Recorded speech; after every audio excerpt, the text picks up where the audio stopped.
Bobby did. I didn't. Bobby did what? Bobby wanted to play Beer Trek, not me. You were the one who got us all to play Beer Trek.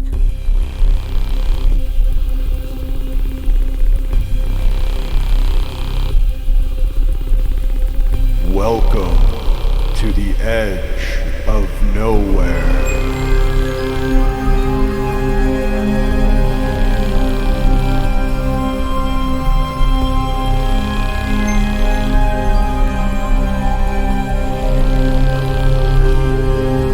They're playing games at the edges of what we know. Monster Lore Tour Podcast. All right. Hello, everybody, and welcome to this 93rd episode of the Monster Lore Tour Paranormal Deep Dives from the Edge of Nowhere podcast. I am your host, Jeremy Carr, here with my co-host and the Robert De Niro to my Christopher Walken from The Deer Hunter specifically. There you go. Mr. Matt Ozero, a.k.a. the Moz. How we doing today, Moz? So we're hunting some deer today. Or the deer may be hunting us. Yeah, that's true. Because we got a pretty intense interview here coming up. Nice. New friend of the podcast, Stu, who I met on an Uber ride in Flagstaff. Flagstaff is the best town to both host a podcast and drive Uber in, because everybody talks to you. So you end up getting really cool stories for your podcast out of it. There you go. It's a strategy of mine in life these days. Yeah. But Moz was not able to make it for the actual interview. He has heard it. So we are going to play it for you now. And then when everyone's heard it, we're going to come back and get Moz's input and reaction and whatnot to it. So here's my reaction. Yeah. I will let this out of the bag. After I played it for Moz, he said that might be the best interview we've ever had. Yeah. So on that note, here's our interview with Stu.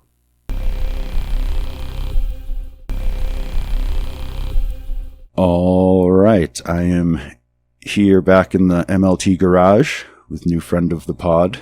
Hopefully he'll still like us when this is over. Our friend Stu, who I met here in Flagstaff.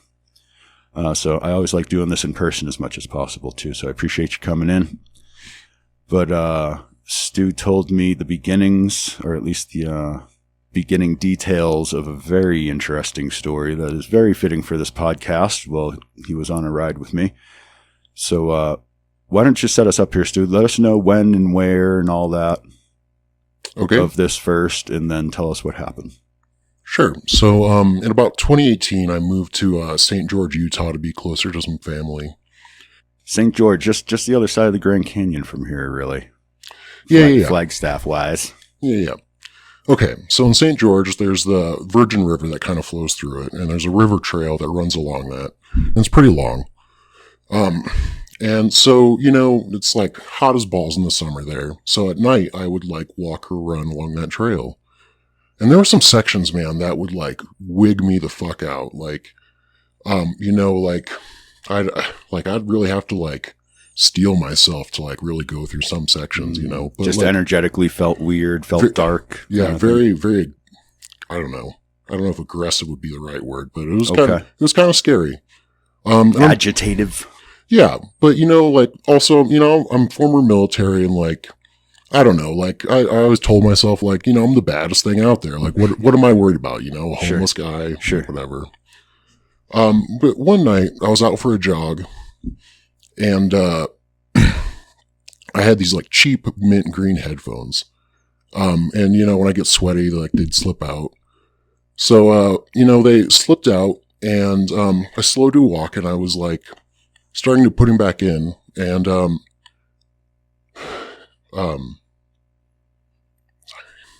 it's okay. So you took a pause, and you're distracted by the headphones. Yes, yeah. So I slowed to a walk, and then about maybe 20 yards in front of me, maybe not quite that far, I heard a plop, a soft plop. Okay. Something jumping out of a tree or something? Well, no. So, that night it was almost a full moon, so there was pretty good loom. But like along the river there's like a lot of brush and a lot of like fairly decent sized trees. Okay. And like, so, 10, 20 yards in front of me, there was a fairly large tree with a big branch that hung over the trail. And right below that branch was like either like a cat or a raccoon like body laying in the trail. Gotcha. Like it was hard to tell, but I could see the fur was kind of like roughed up a little bit, like not super fresh. And so like, I don't know, my fucking warning bell started going But off. it's like you heard it fall. Yeah, exactly. Okay, that's weird. Yeah, so in my mind, I was like, oh, like I just disturbed like a mountain lion or something. Yeah. And so I just backed out of there. There was nothing else that happened. But like the next morning, I went back to that spot to check it out. And of course the like cat or raccoon wasn't there anymore. But next to that tree, there was like a tunnel through the brush. And this brush is like super thick, super thorny. It's not very, I don't know, it's pretty hard to get through. But like this tunnel, it's like the leaves were like stripped off the branches and it was kind of woven up a little bit. And I was there for like looking in that tunnel for like, I don't know, less than a minute. And I hear something like start crashing through the brush. Just like, so I don't know, like in that spot where I was, it was maybe 40 yards to the river. So like 40 yards worth of brush. And so I'm just like looking at this tunnel. All of a sudden I just hear like just something smashing through the brush coming at me. And so I was like maybe a mile from town, give or take. Like just kind of on the outskirts. Yeah. And so, like, I don't run, but I, like, start power walking back towards town. And as I'm doing so, this thing is, like, keeping pace with me through the brush, just loud as fuck, like, just crashing through it. And so for, like... It's not showing itself at all. Not yet. So, But it's making itself obviously there. Yeah. Okay. Yeah, so, like, maybe for, like, the last 50 yards before you get to town, there's, like, a lot that was, like, maybe cleared out, like, a year or 3 prior. So there was like a bunch of brush growing up, but like no trees in it. Right. And then there's like a trailer park. So me and this thing broke through the tree line at the same time. Oh god. And it was like an elk standing upright, but it had eyes on the front of its head, not the side. Yep.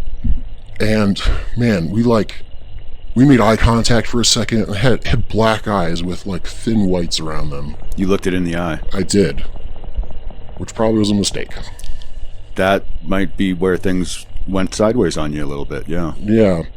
But anyway, so, like, I panicked, but, like, something told me not to run. But, like, so I, like, super power walk back through towards the trailer park. And instead of, like, it going parallel, it started coming at me. And, like, I looked back at it, and, like... What, stayed standing up on 2 legs? It did, yeah. So, like, I looked back at it, and it had these, like, really long, skinny limbs. And it was like flailing almost overhead, like going through the brush, like wading through it. And like, I don't know, that's the last time I saw it. And then I got to the trailer park. And so, yeah. Wow.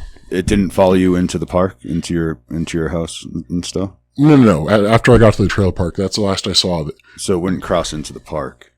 Yeah. That's interesting too. But, a couple months later, like I avoided the trail for a while, but a couple months later I got a dog, and she's like a cattle dog, and she was like from a really abusive household. So like very energetic. And so one night she like really needed a walk. And I'd told a bunch of people about this story. And everybody told me I was crazy. And so, I was like, okay, I guess I'm crazy. It was just an elk, whatever. I don't know. Most people don't want to know.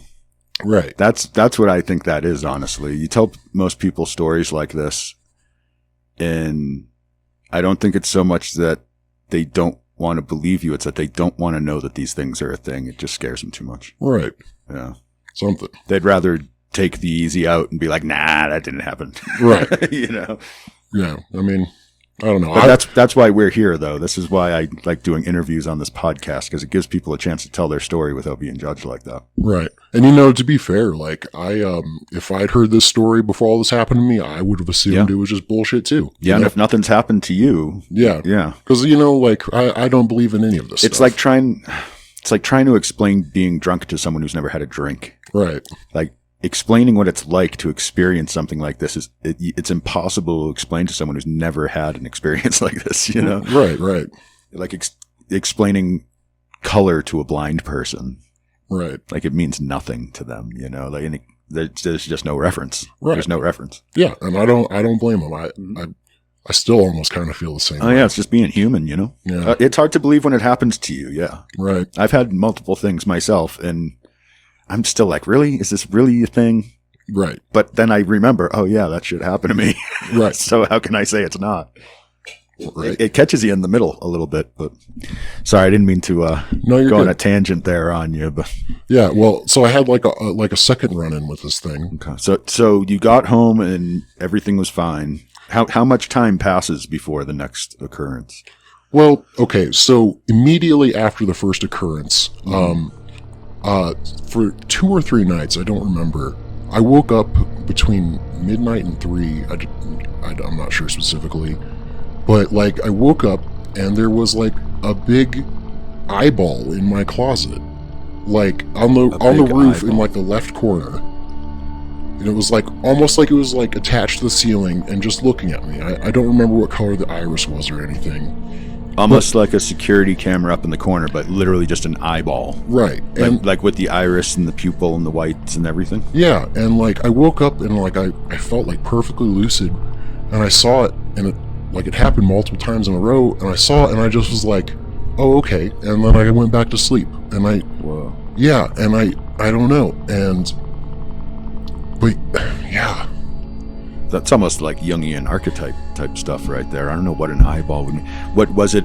A black eyeball like the beast that you saw, or was it very human looking? Do you remember the details of it, or you just remember that it was an eyeball? Yeah, I vaguely get the sense that it was like human looking ish, but I don't know. But like, so there was just like after this, like just a crazy series of paranormal experiences, like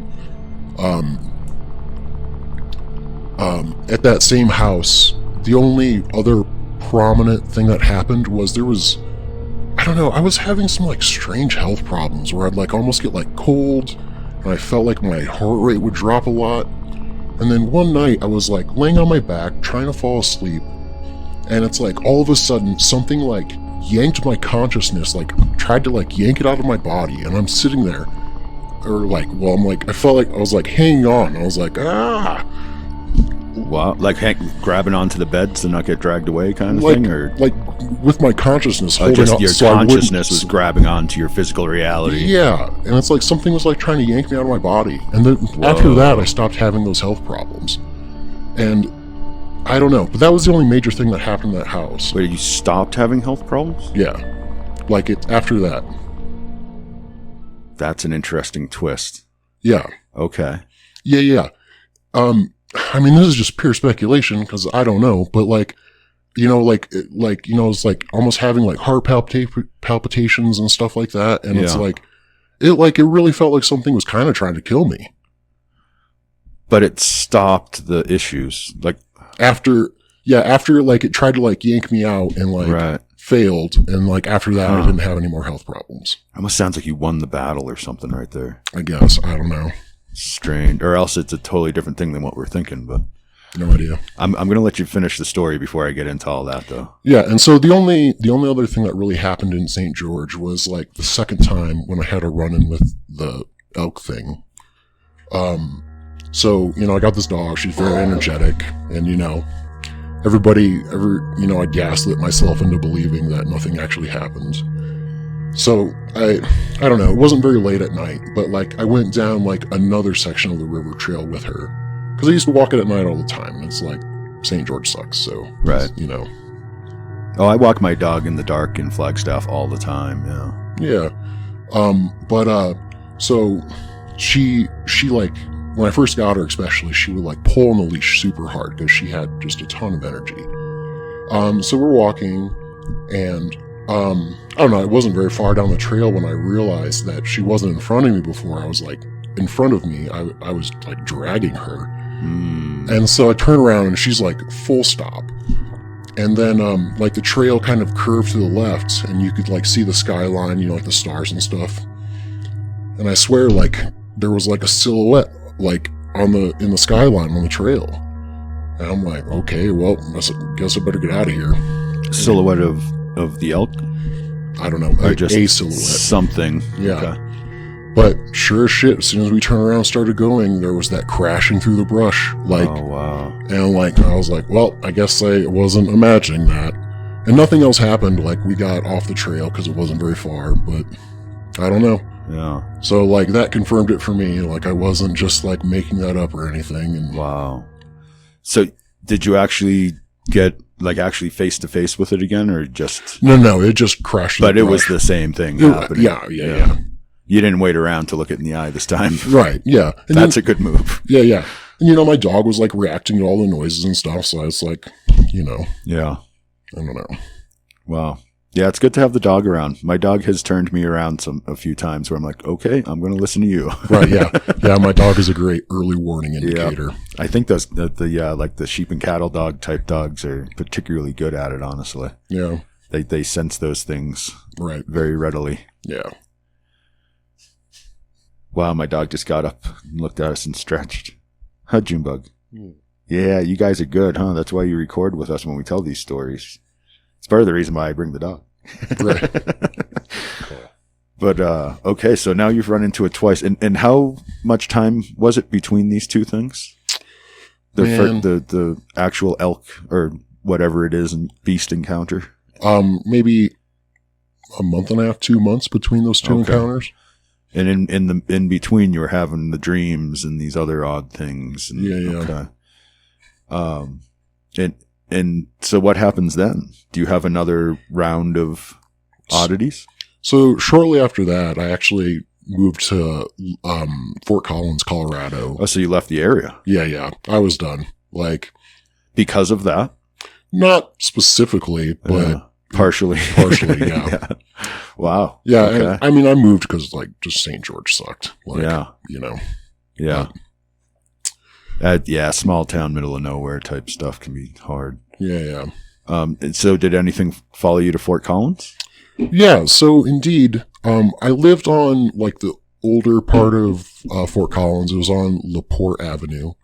And it was in like an older house. And I actually lived in like a separate, I don't know, like a mother-in-law suite or whatever in the back. Guest suite kind of stuff. Yeah. And nothing strange for like the first month or nothing happened for the first month that I was there. Okay. So it seems like everything's settled then. Yeah. Yeah, it was great. And then, so like there's like a steel carport attached to like the little mother-in-law shack that I was living in.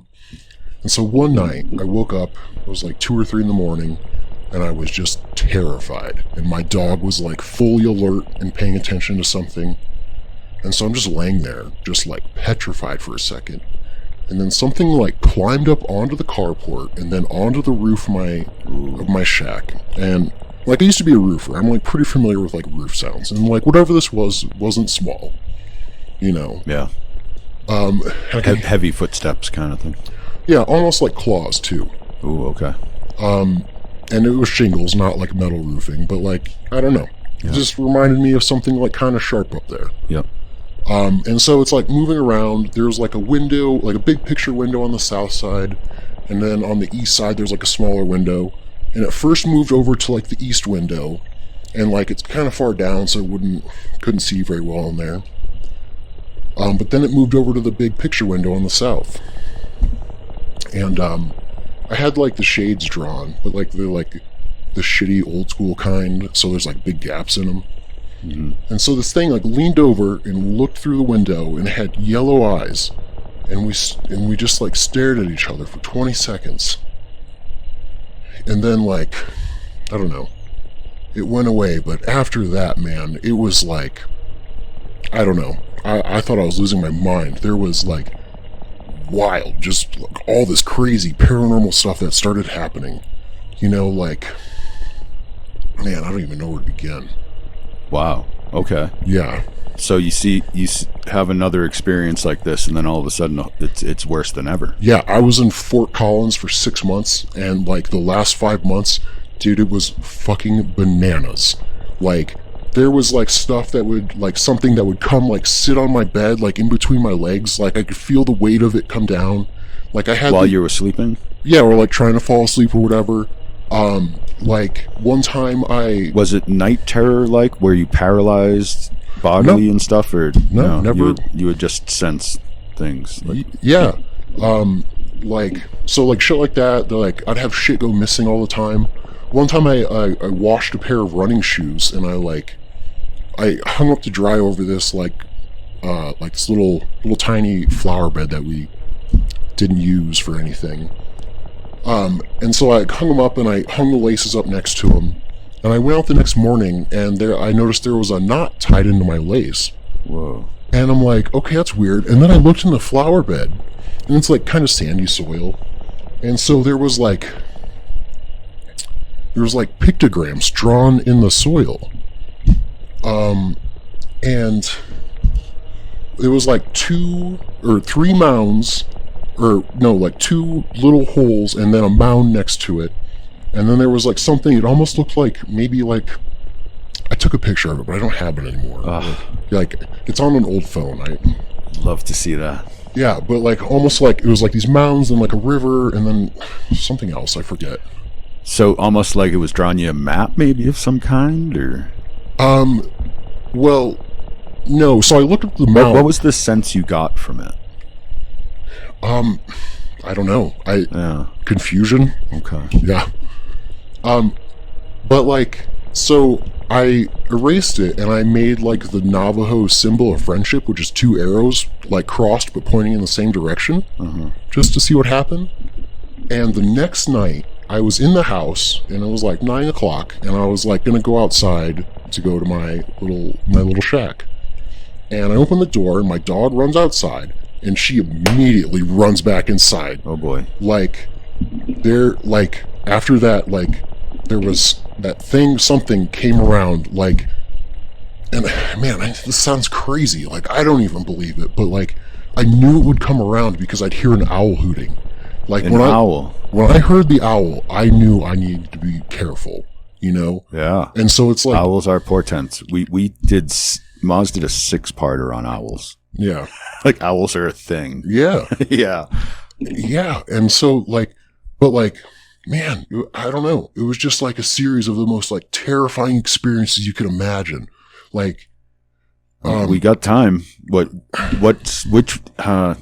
mean, I know it's hard when it's a repetition of things like that, but are there some that like stand out in your mind that particularly weird or scary or? So in the military, like when I was in Afghanistan, one thing that we would do is like, you know, if you're outside, you need to have like, you know, your eyes adjust to the night, right? Yeah.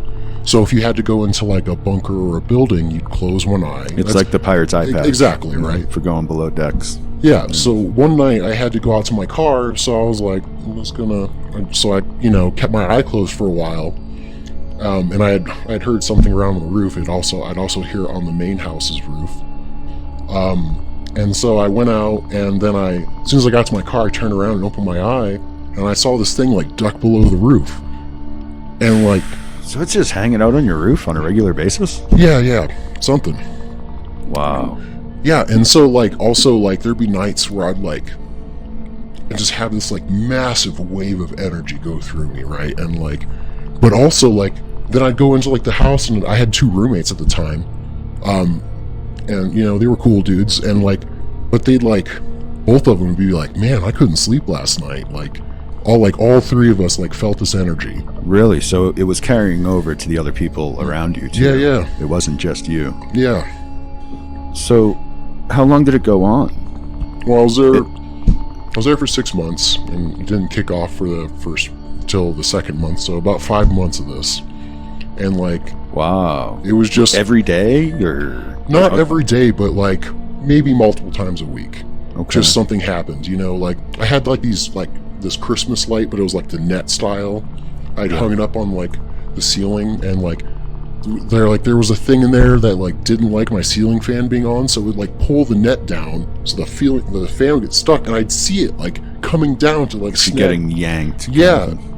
Like, You witnessed it happen. yeah, like I'd see it happening. Like, and it's just Wow. like, yeah, man, it was just wild. Just like a total trickster spirit following you around, basically. yeah. And how frequent was it for your roommates? That I mean, they only mentioned something a couple times, but like for me, it was enough to at least confirm that I wasn't like completely batshit insane. You know? Yeah. But it was like, it wasn't just one time. It was like they were also noticing things regularly. Yeah. But yeah, Were people getting sick? no, I don't think so. No. So no like physical. You didn't notice any like physical stuff happening during that time. There Out of was the ordinary. There was a bunch of times that I woke up with like cuts and scratches, like Oh, interesting. especially like on my thigh. I would get these like big swaths of like really small, long scratches like on my thighs, Right. and there'd be like weird cuts on my fingers. Like I'd get like on my thumb and like my forefinger, like these like really prominent like but small cuts, you know. And I don't know, but and also like. A couple years ago, I got. Did you ever, in that time, sorry, one more question. In that time, did you ever actually, I know you said you saw, kind of glimpsed a figure on the roof, but were there any more actual, like, direct encounters with creatures, like when you saw the eyes through the window and you actually saw the beast in the brush? No, after that, all that happened, I was so paranoid that, like. You didn't put yourself in a position. Not at all. Not at all. But you were still experiencing oddities and strange feelings and all those other things. Very much so. So, right before I moved out, maybe like a month before I moved out, like I got a bunch of ants in that little shack I was in, so I moved into like a really small like guest room in the main house. Okay. Man, I was like just on edge and super paranoid all the time.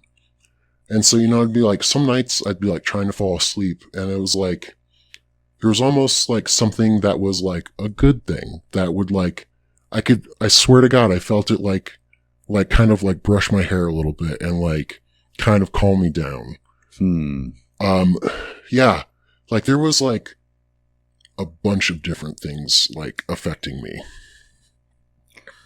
So, do you feel like it was a different energy or a different spirit? Yeah, like I think the thing that did the ceiling fan thing was one thing. That was also the thing that would like be the weight on my bed. There was like the thing with yellow eyes that would like lurk around. Right. There was the thing that would like calm me down. Oh, so you think those are all separate entities? Yeah. Okay. Yeah. Yeah. Cause it's like after I ran into like the elk thing, it's like the veil or whatever fucking lifted, and like, so like after I left Colorado, I moved back to Flagstaff, and then I had like this whole other series of different things happen. Like, so when you moved, it started again. Yeah. It's really following you around. Yeah. So I moved into a house, off of like North 4th Street by the school up there. Up off Cedar. Yeah. And, I had two roommates, and they were like friends of mine. But anyway, so like, I don't know, I'd like go to bed and like this thing would like be in my room and like bump against my bed and like shake my bed, or I could see this like big black something in like the corner or whatever. And like, so it was frequent, or as far as these things go, was a lot of the time when it happened, you were in bed? Yeah, usually at night, usually when I was going in or out of sleep, the whole hypnagogic kind of thing. Yeah. I mean, not necessarily. A lot of times I was very awake, like not. Okay. Very awake. Okay. Yeah. And, like. And it wasn't night terror-ish where you were paralyzed and no whatnot. No. You were just awake and aware and experiencing things. Yeah. Okay. Yeah. And so one night it was really bad, and I forgot what alerted my two friends to like that something was going on, but they're like fairly familiar with like paranormal type stuff. And so they had me come like stay in their room that night, and it followed me in there, and my friend, she saw it and she literally screamed. She saw it? Yeah, she saw it. She screamed. Did she describe to you what she actually saw? Just like a black shadow with yellow eyes. Yellow eyes again. Yeah. which I didn't see the yellow eyes. I just saw the black shadow. Because it was looking at her. Yeah. Yeah, that can happen too. Yeah, and then so I used to do like military contracting, and so there was one night I was flying out the next day to go do a military contract, and there was like kind of like 2 living rooms in this house. So sometimes when I can't sleep, sometimes I'll just go like sleep on the couch, it just helps me fall asleep. And so I'm trying to fall asleep, and I start hearing this knocking, like 3 knocks. 3 knocks. Yep, and always 3. It happened. It would get closer and closer. And then so like, I don't know, it knocked like a 3rd time, and then I felt like something like struck my right cheek, like it was a sharp pain. Whoa. And like, I got like this impression, like, I don't know, like my mind's eye, almost like a snake, right? And then after like that, a snake striking with its head kind of thing. Yeah. Okay. And then like, I don't remember exactly how it happened, but like I got up and I started like fucking like almost like running around the house, like, and my friend, the one who screamed, she came out and she's like, "Hey, are you okay?" And I was just like, "Yeah, I'm fine." Like, just in like, I don't know, man. And it was. Were you not yourself in that moment? Not really. Like, whoa. Yeah. That's almost like a possession moment. Right. Yeah. I don't know, man. And man, I don't remember anything about how that resolved. I don't remember anything after I said that to her. But I don't know. I flew out for my contract. So the physical contact affected you in a big way. Yeah. That's very interesting. Yeah. And that's the only time something like that's happened. But I don't know. I don't know, man. That's pretty hardcore. Did anything ever follow you? Because with your military work, you were traveling all over the place for jobs, right? Like on and off, going all different places. Yeah. Nothing. Did anything ever follow you on the road, so to speak, like away from home when you were off working? Were you out of country or even in a different state? Anything like that? Like when you weren't in your own domicile, did this thing follow you around? Not so much. It mostly happened where I was living. Okay. Yeah. Yeah. And then, so those are like the big things that happen at home. And then, so, I don't know, just tangentially, like around the same time period, I went, like West Fork, like you can go from like Woody Mountain down to Sedona. Yep. So a friend and I made like a 2-day trip out of it. Hiking or? Just hiking, like Okay. backpacking. Yeah. Yeah. And like, so, like, my friend, he's kind of an idiot, right? He's like a younger guy. And, I have those friends too. Yeah. So we find like a good spot to like camp for the night. And like, something like started like shaking a bush, like not too far from us. And my friend, he's like a younger dude, kind of like an aggressive dude. And he's like, he starts like throwing shit at it and whatever. Dude. And I'm like, bro, don't do that. No matter what that is, you don't do that. Right. And so, whatever, like that happens, and I get him to calm down or whatever. And then right as it's getting dark, 3 figures with glowing yellow eyes walk down the trail. 3 of them. Yeah, they walked down the trail past us. And they were very... all you saw was shadows and yellow eyes? Yeah, they were very big, Mogollon monster shaped, if you will. Really? Yeah. And so, later that night, I'm laying in a hammock.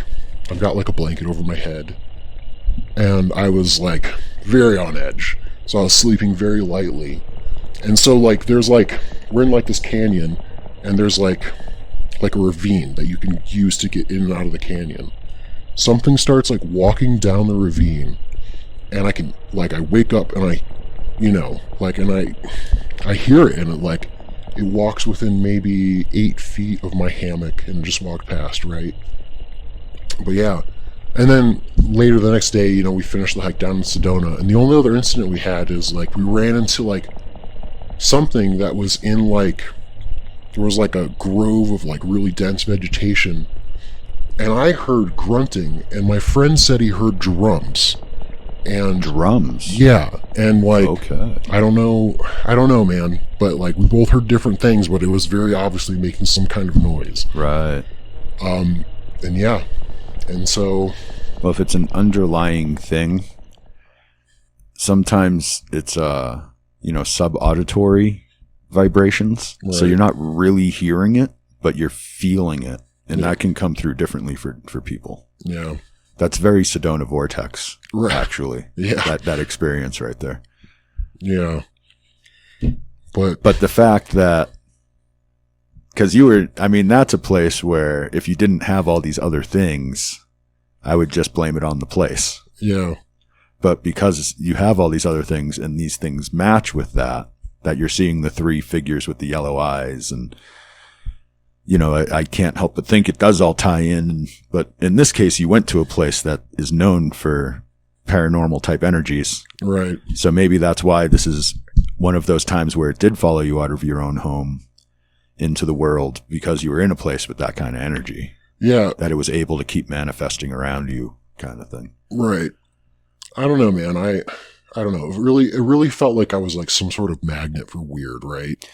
It's a thing. Yeah. I honestly think it all comes down to vibration. And some people just vibrate at a frequency that, I don't know if it's they're able to perceive things that other people don't, or it's calling things to you, or even like some people think it might be you're just manifesting things. Right. It's like a superpower you don't know how to control almost. Right. Something. But there's a lot of theories on it. But whenever you get into this stuff, like the people with stories tend to have a lot of stories. Yeah. Or at least multiple stories. And then the people without stories just don't have stories. But it really is like, if something like this happens to you once, it's probably going to happen again. Like, it does seem that way for some reason. Right. And in your case, like you definitely have a focus of some kind around you or on you or in you or whatever. Right. We're looking for answers on this podcast. I can't say we've really found any yet, but I know a lot more about the lore of these things. But is there anything else? Because obviously when you were having encounters with these things, you were always feeling kind of terrified. It was a scary, negative thing. Right. Was there anything in your life? I'm not asking you to get too personal, or, I don't want to be, if you want to just, don't say anything you don't want to say. Don't tell me anything you don't want to say. But, like, was there anything in your life, like before the first encounter, when you, like, the I'm going to call it a not elk right now, until we figure something else out to call it, because that's very fitting in our nomenclature here on this podcast. Sure. It's like a not deer. You ever hear of the not deer? Oh, yeah. I mean, we'll start with not elk. Right. But when you had your first encounter with the thing and you made eye contact with it, was there anything going on in your life that was emotionally tumultuous? Were you having a hard time in life? Oh, yeah, you betcha. So, when I was my time in Afghanistan was pretty rough, and I actually ended up getting like a PTSD diagnosis, not too long ago. But like, that's why I moved closer to be closer to family, just because like I was not okay. So this is after coming home from war. Yeah. I was, and like, I had like I was going through a divorce, and like just everything was going wrong. Right. Yeah.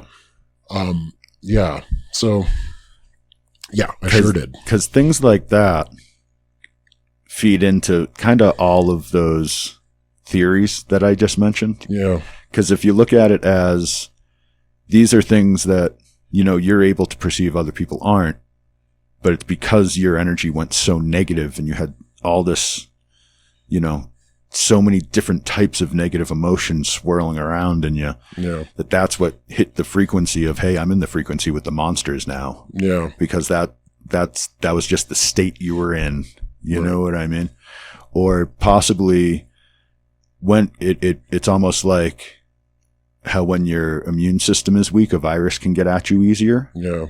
Like your emotional or soulful or spiritual or whatever it may be, defense system was down because of all that stuff. Yeah. So the monsters could get in. Yeah. And like whether you were manifesting it or you were just perceiving things that are there that the rest of us can't see or anything in between, that can feed into that. Like the fact that you were going through all these other things can lead to those things creeping in on you. And it manifests in like a very physical way instead of just emotional. Right. You know? Yeah. It's almost like things were like really drawn to me, you know? Yeah. Yeah. You were attracting something. Yeah. That's pretty crazy, man. That's wild. Yeah. And so how are you now? And how long has it been since you came back to Flagstaff and had that experience on the trail there? So I've been... Is it getting better? Yeah. Well, so I moved back to Flagstaff kind of like in the middle of COVID. And so I had like a couple more experiences, but whatever. Like, but anyway, so like, I don't know, I've always been kind of connected to like the spiritual, the kind of woo-woo people in Flagstaff, you know. And I had a friend, she recommended like this medicine woman to me. Like she doesn't live in Flagstaff, she travels around, but she happened to be here when I needed her. I like when things just happen to happen. Yeah. That means the universe is talking to you right there. Right. And so she came over to my house and she's like started talking to me. She's like, there's something that's like attached to you and you need to get rid of it. And she's like, you need to have an exorcism. I'm like, okay. And so she's talking to me about it, and like all of a sudden I'm just start getting like, oh, I don't need to do this. I can figure something else out, blah, blah, blah. And so she kind of just that's the spirit fighting. Yeah. And she kind of just like forced me to sit down. She started like doing the exorcism, which was like a lot of like grunting and like whatever, but I don't know. I closed my eyes and like, I didn't feel any strong emotion, but like I started crying a lot, like not sobbing, but just tears streaming down my face. And like I kind of just like blanked out, and then she told me she was done, and I don't know. And then ever since then I haven't really had any paranormal experiences, with some very small exceptions, but for the most part it's been pretty okay. Blips on the radar are nothing after a series like that. Yeah, actually, just a couple weeks ago, I was laying in bed and something like tugged on my blanket. Oh yeah, and my dog and I both like alerted to it. I don't know. Do you feel that something is still following you around? Do you have the general sense of dread that came with that, or anything like that still lingering, or do you feel like you are cleansed of whatever it was? Yeah, I don't think like I'm still carrying anything with me. I don't think anything's following me around, but I do still feel like I attract stuff. Well, yeah, you may be one of those people.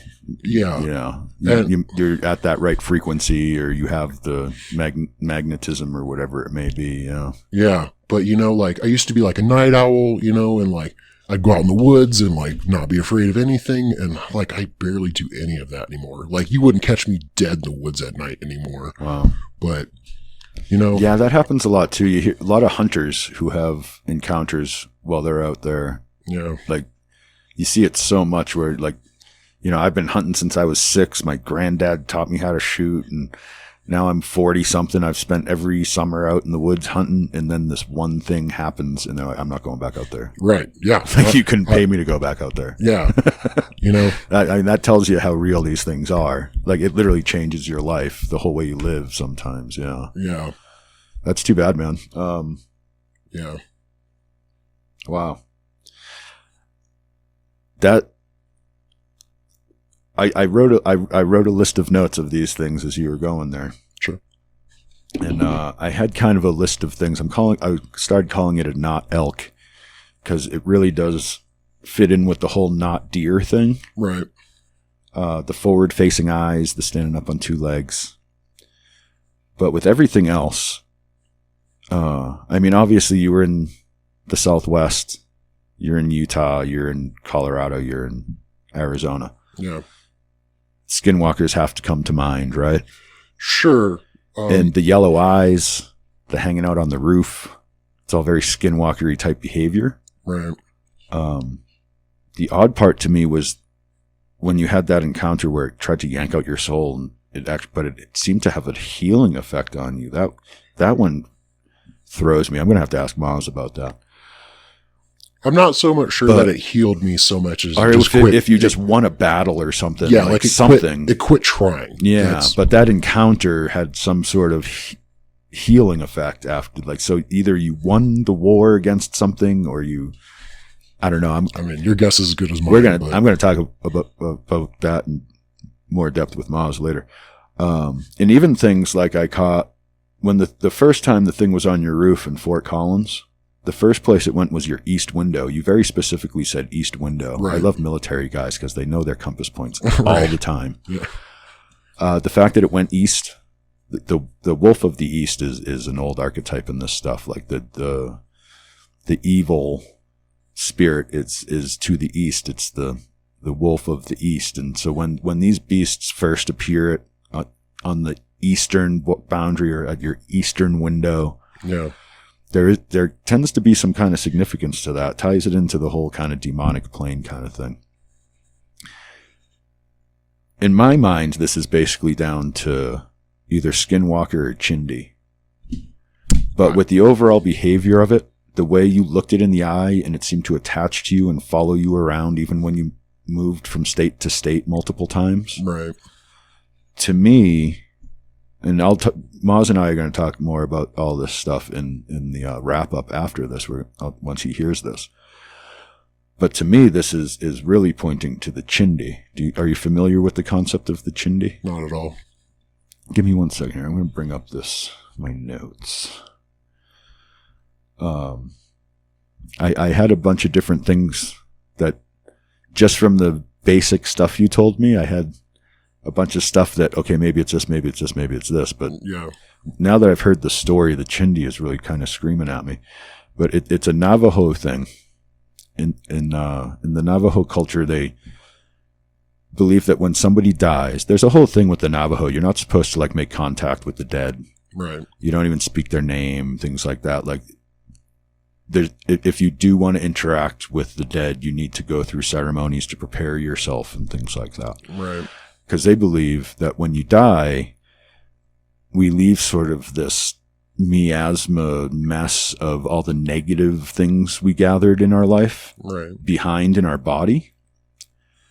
So that only the good and the good part of us transcends to the next place, and we leave all the nasty behind. Right. And that nasty stays in the body, and if you contact it, it can get into you. It's basically becomes an evil spirit left behind by the dead. Yeah. And a thing with them, this is, it's they tend to, when someone's dying, they'll bring them outside. So they die outside, not in the house, because they believe if it dies in the house, the Chindi gets in the house. And it basically you end up with a haunted house because somebody's Chindi got in. Okay. But these spirits can actually, I don't know if they get into an animal or they can just take the form of the animal, but they're known for being able to take the form of specifically an elk. Okay. And other things too, but generally the not deer can be tied very much into the Chindi, because one of the big things is they walk on two legs. They become, they take the form of an animal that is known for walking on all fours, but they walk around on two legs. Sure.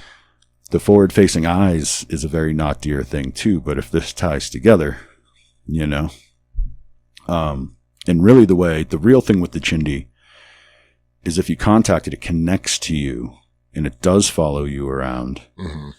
And to me, it's like your whole story is screaming Chindi at me, but I think you found the proper resolution in the end. If that was the case, because basically you're talking about a demon spirit left behind by the dead. Yeah. That got into an animal or became an animal that, became unnatural because really it was a demon spirit. Mm-hmm. So you basically connected, and it might have been when you looked it in the eye. Sure. People and the fact that you did and you're still coming in here to talk about it is actually impressive, because the few other people I've known or heard of like in a more direct kind of fashion, first or second hand stories, where they had encounters with things like this with the black eyes, and they looked them in the eye. They don't talk about it. Right. You mention the fact that something might have happened, and they plug their ears and go la la la la la la la and run out of the room. Like, they will not think about it. Yeah. They don't want to like ever let that image back in their brain ever again. It's the most horrifying thing that ever happened to them most of the time. Yeah. And with something like this, with the Chindi, who is specifically known to attach and follow and pester and terrify, I think that eye contact moment might have been where it actually got you. Sure. Like, it was chasing you, but like, if you hadn't looked it in the eye, it might have been a lone encounter you could have forgotten about. Right. But when it looked into you, Yeah. that's when it can grab the soul a little bit. But it sounds like you found someone who knew how to rid you of your demon spirit and disconnect that. Right. And in the end, I mean, the fact that you are one of those people that this is drawn to, who does perceive these things. Yeah. So yeah. Maz would ask you if you were a shaman. You know, man, This is a very shamanic journey kind of thing as well. right. And the fact that you rid yourself of the demon, but every once in a while you get a touch of maybe the good spirit. Because the Chindi aspect kept flowing through your story as well. I don't know if you noticed that. Right. But when you were talking about the spirits, I made a note here. There were 3 separate energies. There was the beast, I'll call it, the actual beast. Sure. There was the poltergeisty guy pulling on the lights and the fan and all that. Right. That just kind of trickstery, poltergeisty. Yeah. And then there was the calming spirit that was, brushing your hair and calming you as you went to bed kind of thing. Right. 3 different spirits taking on 3 different, the scary, the trickstery, and the nice. So, like, I don't know. I'm really drawn to the Trinity aspect. I don't know, man. You you heard 3 knocks. You very specifically said 3 knocks when you had kind of poltergeistery things going on. And you saw 3 figures with yellow eyes walking down the trail in Sedona. That's true. The Trinity thing kept popping up Right. throughout your story. And that's just the ones that came out casually. If we really dug into it, I bet there would be more. You know, I've never realized that, but that makes a lot of sense. Yeah. So, and that is kind of a shamanic numerology thing as well. Right. Is that you have the duality of man with this, like you have the physical plane, the spirit plane, and the God plane. Yeah. And the whole thing with the shaman is you are able to communicate with the spirit plane in order to get messages from the God plane. Like you have to master that trinity of levels. Right. So there is kind of a shamanic journey in this where you had to go through the trials, you beat the demon, but you get to keep the good. Right. And maybe if you can start channeling it, and in the end, it's almost like the going to war, you had to go to war with the demon. Yeah. But now that you won, you can, build an empire of some sort off of that. Now that you mention this, there are there's some things that kind of go in this same vein, but honestly, I don't really want to get into it at this point. Okay. But, yeah. But, well, that's fine. That's a great story. This is a great interview already. Oh, thanks, man. I already am so glad you came in. But that's my hope, is that when you leave here, you have a bit more sense of what happened to you, or maybe what's going on with you, or what it might all be about, or where it came from, where it's going. Yeah. I actually made an email that I was just going to throw out if people wanted to share some information that might be pertinent or whatever. Yeah. So you guys can email me at itsgettingweird@aol.com. So nice. Yeah. It's getting weird. I'm going to write that down. Yeah. It's getting weird. Yeah. And if you have So any... what's your intent with that? Are you going to start your own? Do you want to start a podcast? I do produce podcasts, No, I just want to know more. I'm just a curious little cat. There you go. And I want answers. That's really why I started this podcast, Yeah. and why the interviews are my favorite episodes. Yeah. As much as I love doing the other ones and listening to Maz do his thing, the interviews will always be my favorite. Getting people to just come in and let us know that, yeah, this is happening, everybody. Like, there's more and more of us every day coming forward. Like, yeah, the weird shit's going on. Yeah, and I'd like to reiterate, like, I was like an atheist. I still am, I guess. But, like, there was no room in my worldview for anything like this. And, like, when it started happening, I was just like... Like, you were a soldier, right? Yeah, and I was an intel guy. Like, my whole job was to sort through and, like, figure out information and, like... No bullshit, straight logic, yeah. Yeah, and, like, so when I started getting presented with all this stuff, man, like, I just like, what the fuck? Like, what is going on? And I don't know. And so, like, my dog and my roommates and, like, everybody else was also experiencing this stuff alongside with me. And so, like... Which just verifies everything. Yeah, and I was like, I guess I'm not going crazy. Like, so I don't know. I'd really like to know more, but... I'd love to meet the woman that rid you of your demon. She'd be a great interview. I'm sure she would. I bet she's got stories. I'm sure she does. Yeah. I want to know where she learned that as well. Sure. Like, I'm curious as to what, tradition and magic actually cured you of your condition there. Right. But I'm glad you made it through. I'm glad you're good. Yeah, so far. Yeah. How long has it been now? It's still pretty fresh, I guess, huh? Yeah, I don't know, 3 years? Okay. 2 or 3 years? I'm not sure exactly. Well, that's longer than you've gone before, right? Yeah. Like, since it started happening, that's the longest you've gone. Yeah. So, but honestly, I live in... Flagstaff's a good place for it, too, man. Have you...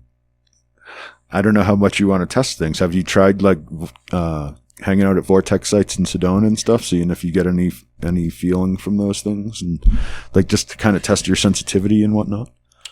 I have, a little bit. Yeah. Yeah. During the day, in the daylight. During the day. Yeah. And I actually have one spooky story about Sedona, but whatever. Do you want to tell it? I love Sedona stories.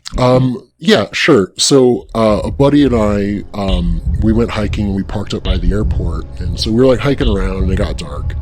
And so we were cutting like across this like field or whatever to get to the parking lot. And like, there was like really bright lights in the parking lot. And like, I could see where I needed to go. And so I was like walking towards it. But while I was in this field, something was like pulling me to the left. Like it was like trying to pull me into the darkness. Ooh. And I had to very specifically be like, no, walk toward the light. Like full on like magnetic tractor beam kind of thing. Yeah, and it was scary as fuck. And I was like, no, walk towards the light. And like, that was it. But like, it was very, very weird. Didn't like it. You have a very shamanic sort of sense in these stories. It really does feel like you're connected to something in a way. Like if you really focused on channeling it right, you might have a real shaman in you. Well, I say that about a lot of people, but it's glowing in your story. Okay. Most people, there's a touch, Yeah. Like I think there's a touch of it in a lot of people, but some people have it a lot. Yeah. Well, you might have it a lot. I mean, I'd be willing to develop that if, like, I found... It takes work. That's the thing. You have to make it your whole life if you really want to develop the skill set. Well, you know what I mean? Well, there you go. Yeah. I put you in touch with Maz. He'll have a reading list for you if nothing else. And we have a bunch of episodes. I can probably put a little list together for you. But. Well. Right. I think that does it. Is there anything else you want to say to the listeners before we go here, Stu? No, I think that's it. Thanks, guys. All right. Really appreciate you coming in. We're going to go back to the studio and see what Maz has to say about all this.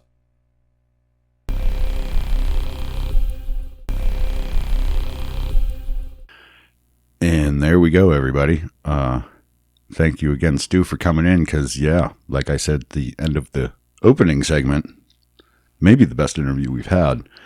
But I got to speak my piece in the interview itself. So let's turn to Maz here. And how did I do? And what did I miss? What else do you want to say? All that. What do you got, Maz? You didn't miss much. So let's just do I did learn it all from you. There you go. I'm going to give credit where it's due. Yeah, where it's due. Like you literally were the one who broke down the Chindi for me before the interview. Yeah. And it turned out I needed that knowledge very much. There you go. But no, I think you made a lot of connections and you did good. It was a smorgasbord of all these other things we've already talked about. And again, what I like is it's a gentleman who, like you said, was not feeling too good about this, and it's something that greatly affected him. It's something that he would have never believed until these events happened. So he's kind of a reformed Scully Muggle. Yeah. Becomes one of us. He's still like there a couple times like, I don't even believe in this shit. Yeah.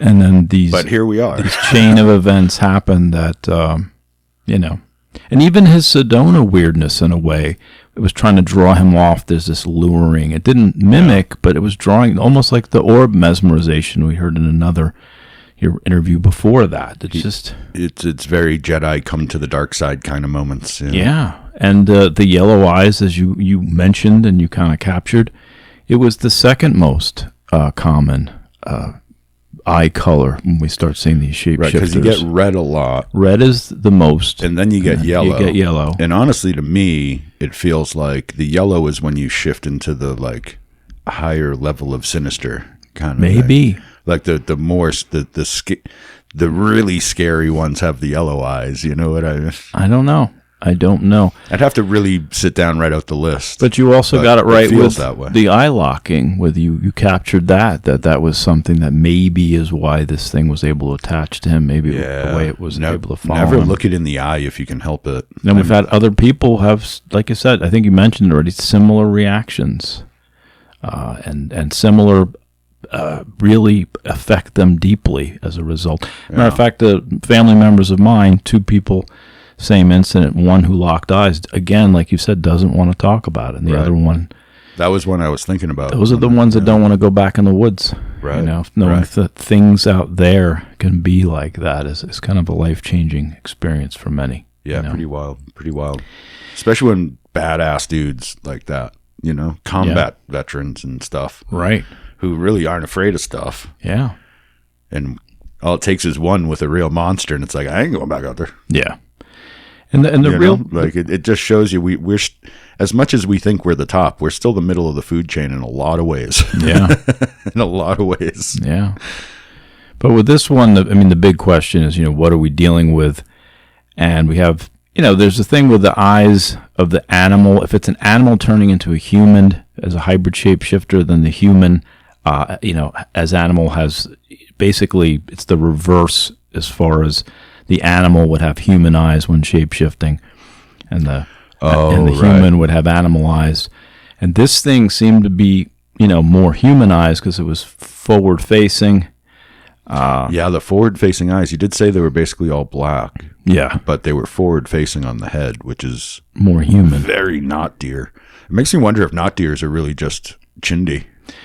Yeah. I came to that in real time during that interview because it's like they overlap so much in the right ways. Yeah. Yeah. And I don't know, like it overlaps so much, but this one, it was a real psychic attack that followed him. It was rather intense. I'm very happy he was able to meet with a medicine woman. That was very fortuitous. And that's, again, back to why we need to get a network together. If people don't believe in this stuff and that happens to them, they're going to think they're losing their minds. Yeah. And if they could meet up with someone who could do a sage cleansing or give them some advice or explain that these things do happen and it's not the end of the world, I think that could be helpful to a lot of people. We'll see if I can track that lady down and start there. Yeah, that would be interesting. That does bring to mind, though, there was the one thing in the interview where I was like, very specifically, I got to talk to Maz about that, with the, when like his soul almost got yanked out of his body. Yeah. And after having had been having physical issues with this thing, and then after he was able to hold on to his soul in that moment, right, or however you want to put it, he actually felt better. Like his physical ailments were gone after that. What are your thoughts on that? Like, do you think he won a battle against an evil spirit? Do you think that something like hit his reset button a little bit? Like, because he had the 3 spirits, there was the beast, there was the poltergeist, and there was actually the helping spirit that would like soothe him in times of distress sometimes. Right. So like, was that, sometimes you get a deep massage and they do something that for a minute like really hurts, but then you feel better. Right. Releasing it almost seems like one of those, like something was like, hold on, I'm going to adjust you like a chiropractor. I'm going to adjust your soul a little bit. This is going to hurt, but then you're going to feel better. Yeah. Or was it something really trying to like, come here and pull his soul out, and he won the battle? I don't know. It could go either way. Exactly, because the results were that he felt better after it. But we've had other, psychic attacks. And again, it had that hypnagogic component to it, even though he says he didn't have dream paralysis. A lot of these things happen in the middle of the night. This seemed like another, since these things started to happen with seeing that knot elk, it was a series of psychic attacks after that. This thing attached him, followed him to different places, and in one instance, in my opinion, it sounded like it just tried to pull him out of his body. Yeah. Maybe it gave up after that because it could not, or so he won the battle. Maybe. I mean, it's hard to say, but to me, and trying to figure out what this thing is, it did seem to have more of because the eyes in the front of the head, it seemed more of this animal becoming more human-like as an entity, rather than our normal skin walker. Yeah, so it seemed like but how do you even tease these things out? Because the Chindi is an ancestor, so he could have gone into this place. Well, it's the leftover badness remains of an ancestor. Yeah, right. But again, you've got this. Did you anger an ancestor? Did you anger an animal that became the spirit? Did you anger a shaman that became an animal? A skin walker. Yeah, and to me, it just seems a little bit more. As a matter of fact, do you remember we did were-leopards a couple episodes ago? The woman was talking about it had an ancient face because the eyes were sunken in. It was looking forward, but sunken in. Had the eyes in the back of its head, sunken into its head. And it was more of an ancient face. And this seems like an ancient elemental or an ancient thing that rose up. And it just seems like it's an incredible story, and I think you're right on, even with the more shamanic, the fact that he has these potentials, and that it sounds like he's even going to explore this to some degree, which could be a really good thing for him. Yeah. But at the same time, he went through a harrowing experience to not know what's happening, to not have that belief system at all, right? To not have anyone around him.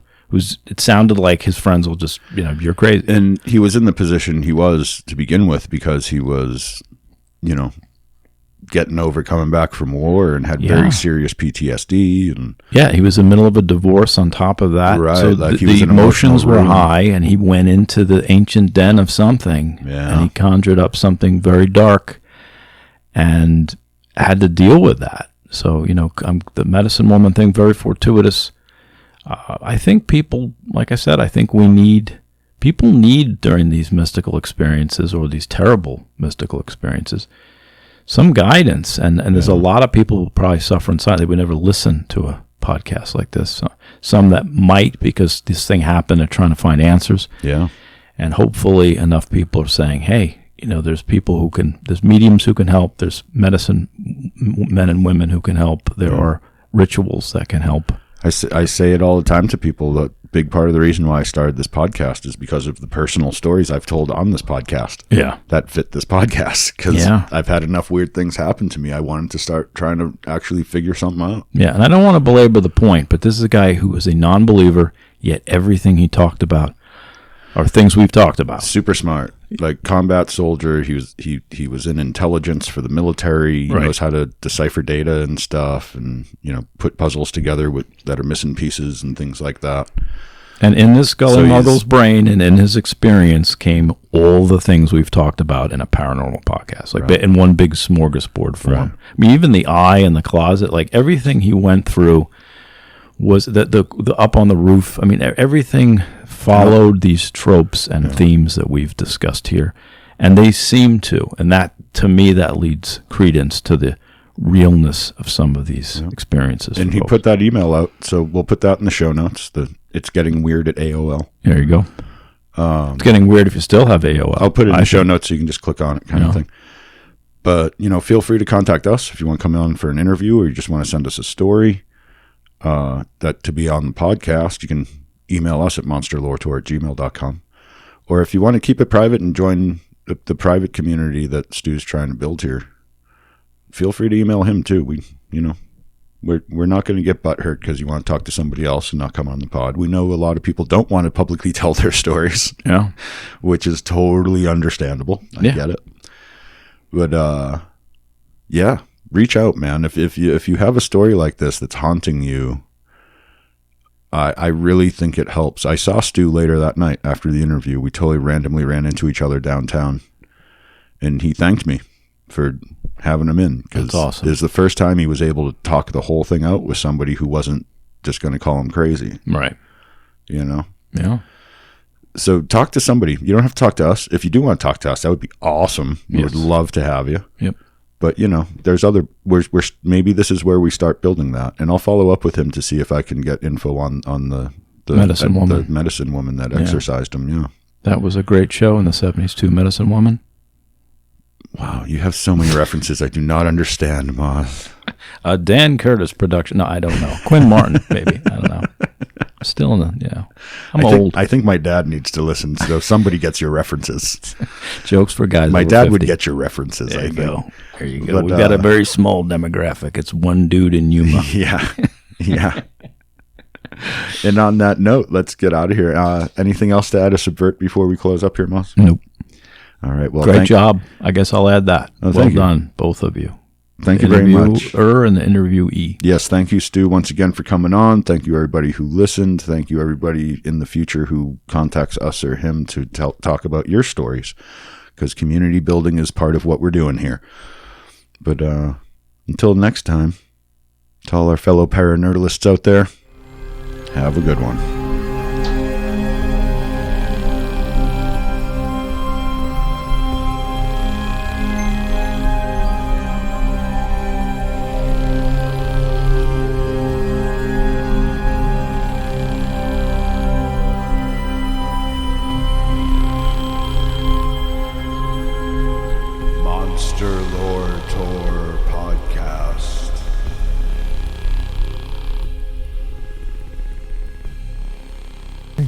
You promised me we'd go to the Big Bowl of Yarn. You've never taken me there.